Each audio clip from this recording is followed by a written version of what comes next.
lihat di flyer ya, pentingnya menjadi guru YouTubers. Ya, ini perkenalan singkat dari saya.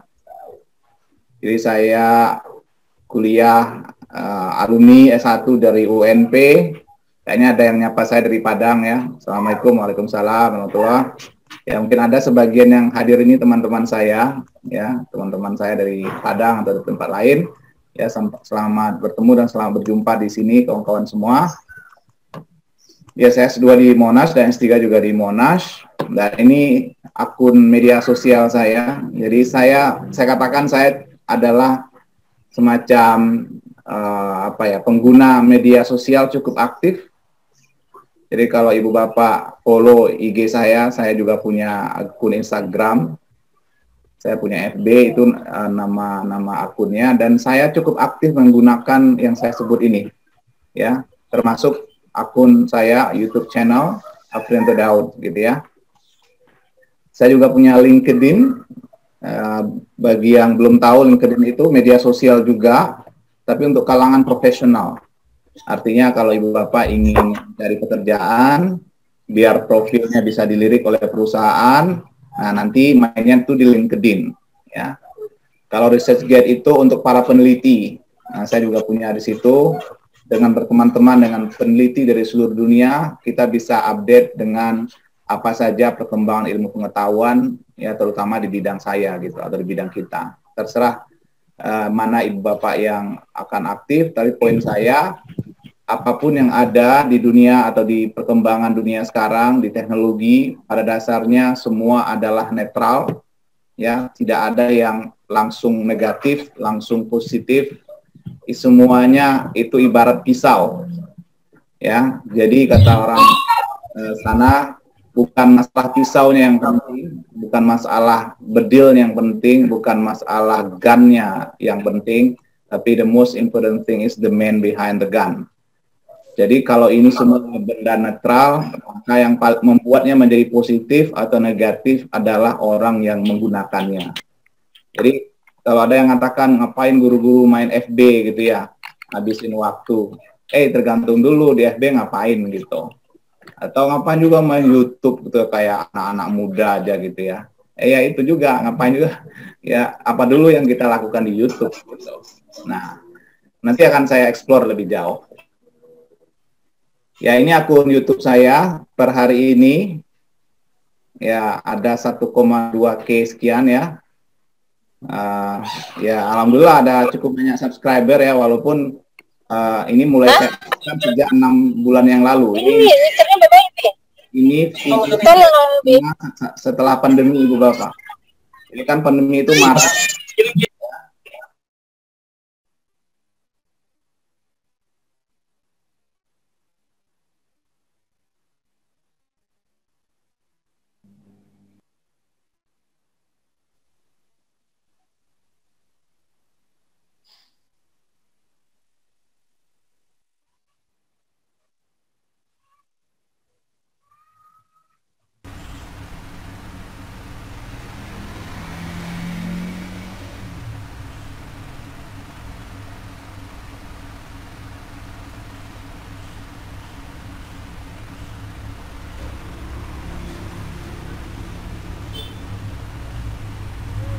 Halo? Bisa kedengaran suara saya, Bu, Bapak? Udah dengar? Ya. Sudah, Pak. Oke. Sudah, Pak. Ya, jadi ini video tutorial saya setelah pandemi 6 bulan yang lalu. Jadi saya aktifkan YouTube ini 6 bulan yang lalu sebenarnya, walaupun video-video awal saya sudah ada sejak 5 tahun yang lalu. Jadi kalau Ibu Bapak lihat nanti YouTube saya, itu genre-nya tuh rata-rata tentang pendidikan, dan saya sudah punya berapa video ya 5 tahun yang lalu. Nah ini kayak video anak saya nih ya kan 5 tahun yang lalu. Tapi sekali lagi yang saya aktifkan itu adalah 6 bulan yang lalu. Dan video tutorial saya pertama tentang belajar online dengan Zoom dan Google Classroom itu waktu awal-awal 1, 2, 3 minggu pertama itu ditonton 1.000 orang sehari gitu. Saking waktu itu orang membutuhkan bagaimana sih caranya belajar lewat Zoom dan Google Classroom. Nah sekarang itu sudah ditonton oleh 33.000 orang misalnya ini. 33K itu kan 33.000. Nah, setelah itu ya kemudian saya aktif minimal sekali seminggu saya bikin video-video yang mungkin sederhana bagi sebagian orang, tapi bagi sebagian yang lain mungkin bermanfaat gitu ya. Oke, itu tentang akun saya. Nah, dengan demikian kita akan bercerita lebih jauh ya, untuk apa dan mengapa kita menjadi YouTuber ya.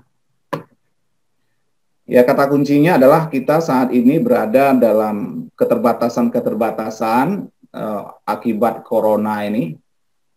Jadi istilah dulu ada orang bicara tentang revolusi industri 4.0 ya, yang menyebut bahwa 4.0 itu akan ada era disrupsi katanya ya, karena sebuah kebiasaan baru muncul, teknologi merubah kehidupan orang, tapi ketika corona datang, menurut saya disrupsi yang paling besar itu justru corona itu sendiri.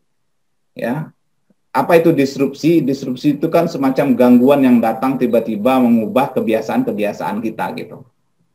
Ya, nah corona membuat kebiasaan-kebiasaan kita berubah kan.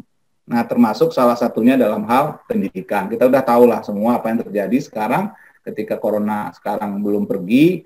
Ada jutaan sekolah tutup di dunia, termasuk sekolah-sekolah kita di Indonesia, gitu. Nah, ketika corona kemudian datang dan kemudian kita terpaksa menutup dinding fisik sekolah kita, maka kita semua kan wajib sekarang mau tidak mau, suka atau tidak suka, siap atau tidak siap, kita switch ke pembelajaran online, gitu. Dan banyak orang yang tergagap-gagap dengan pembelajaran online ini karena memang ini semacam switch yang tiba-tiba, ya, tidak ada pilihan. Ada nih di sebagian daerah memang mencoba melakukan kombinasi daring dengan luring, tapi tetap kemudian berisiko kan, atau bahkan ada sekolah di beberapa daerah mencoba menghidupkan atau membuka kembali sekolahnya, tapi kan case COVID itu cenderung terus meningkat gitu. Maka dengan demikian saat ini tidak ada jalan lain, kita harus berusaha beradaptasi dan kemudian membiasakan diri dengan alternatif pembelajaran daring itu. Nah, kalau kita bicara pembelajaran daring, Ibu Bapak, ya, selain kita punya hardware seperti laptop, seperti HP gitu ya, PC, tablet dan sebagainya, ya kan? Kita kan butuh yang namanya media, ya kan? Dan media itu harus berbasis digital, ya. Karena gimana kita mau ngajar online kalau misalnya kita masih berharap ketemu siswa berceramah di depannya gitu ya. Atau kita masih berharap bukunya kita kasih ke siswa, catatannya kita kasih ke siswa. Ada memang sebagian sekolah yang melakukan itu, tapi menurut saya kalau kita dalam konteks daring, maka kita harus siap dengan digitalisasi konten kita. Ya, tentu selain kita menggunakan learning management system seperti Google Classroom gitu ya, selain kita memerlukan jaringan internet ya dan strategi pembelajaran seperti blended. Blended itu sebenarnya adalah kombinasi antara luring dengan daring. Yang idealnya sebenarnya setelah ada teknologi itu kita mencoba blended ini Ibu Bapak, kombinasi antara tatap muka daring dengan luring. Dulu pemerintah sudah mencoba mempromosikan ini sebelum corona. Tapi setelah corona datang, ya tidak ada pilihan selain full daring. Nah, kecuali kalau case corona ini sudah berkurang. Maka dengan demikian kita saat ini sore ini bicara tentang YouTube Ibu Bapak. YouTube itu kemudian nyambung dalam konteks mendigitalisasi konten kita. Nah, kenapa begitu? Ya, mari kita lihat apa sih spesialnya YouTube ini Ibu Bapak. Pertama harus kita sadari, ya ini data Januari tahun 2020 ya, bahwa YouTube itu menurut data dari HUT ini adalah media sosial atau platform media sosial paling banyak digunakan orang di dunia Ibu Bapak ya, setelah Facebook. Jadi memang Facebook masih paling banyak ya, itu digunakan oleh sekitar 2,5 miliar orang, sementara YouTube itu digunakan sekitar 2 miliar orang di dunia. Nah, setelah itu baru ada WhatsApp, ada FB Messenger, WeChat, Instagram, dan lain-lain gitu.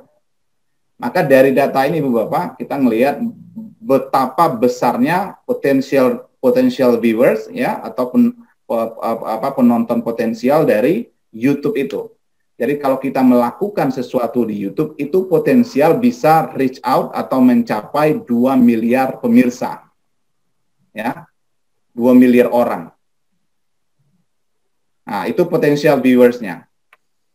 Nah, kemudian sekarang kita hidup dalam dunia pandemi atau di masa pandemi, maka bagi saya yang dosen, YouTube merupakan media bagi saya untuk tetap eksis sebagai dosen selama pandemi. Ya, tentu kalau kita guru juga sama. Ya, inilah media untuk eksis kita karena keterbatasan tidak bisa bertemu fisik. Kita kemudian berusaha mencari media alternatif, salah satunya YouTube, agar kita eksis. Nah, kalau misalnya saya dosen itu kan punya tridharma perguruan tinggi. Ya, apa itu tridharma perguruan tinggi? Itu ada 3 pilar yang harus terus-menerus dilakukan oleh seorang dosen gitu. Ya, di antaranya ya pilar pendidikan. Pendidikan tetap mengajar. Ya, kemudian meneliti, kemudian pengabdian masyarakat.